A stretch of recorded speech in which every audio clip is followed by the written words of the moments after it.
Freezing point. Ayesha, ये क्या है? ये बेकमैन्स अपैरेटस है। ये क्या काम करता है? मैं तुम्हें समझाती हूँ। ये आला बेकमैन्स अपैरेटस कहलाता है। इसे फ्रीजिंग पॉइंट मालूम करने के लिए इस्तेमाल करते हैं।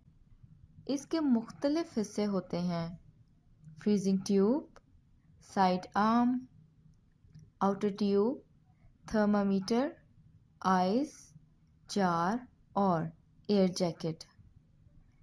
मिसाल के तौर पर हम पानी के फ्रीजिंग पॉइंट मालूम करते हैं।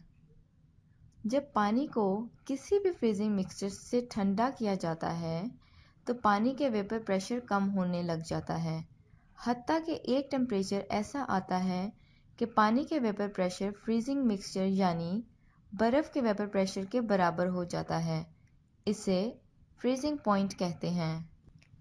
Freezing and boiling points of common liquids.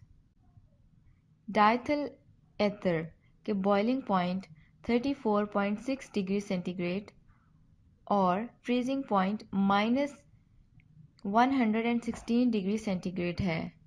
Ethyl alcohol के बॉइलिंग पॉइंट 78 डिग्री सेंटीग्रेड और फ्रीजिंग पॉइंट -115 डिग्री सेंटीग्रेड है। वाटर का बॉइलिंग पॉइंट 100 डिग्री सेंटीग्रेड और फ्रीजिंग पॉइंट 0.0 डिग्री सेंटीग्रेड है। एन ऑक्टेन के बॉइलिंग पॉइंट 126 डिग्री सेंटीग्रेड और freezing point -57 degree centigrade है। एक्टिक acid का बॉइलिंग पॉइंट 118 डिग्री सेंटीग्रेड जबकि इसका फ्रीजिंग पॉइंट 16.6 डिग्री सेंटीग्रेड है।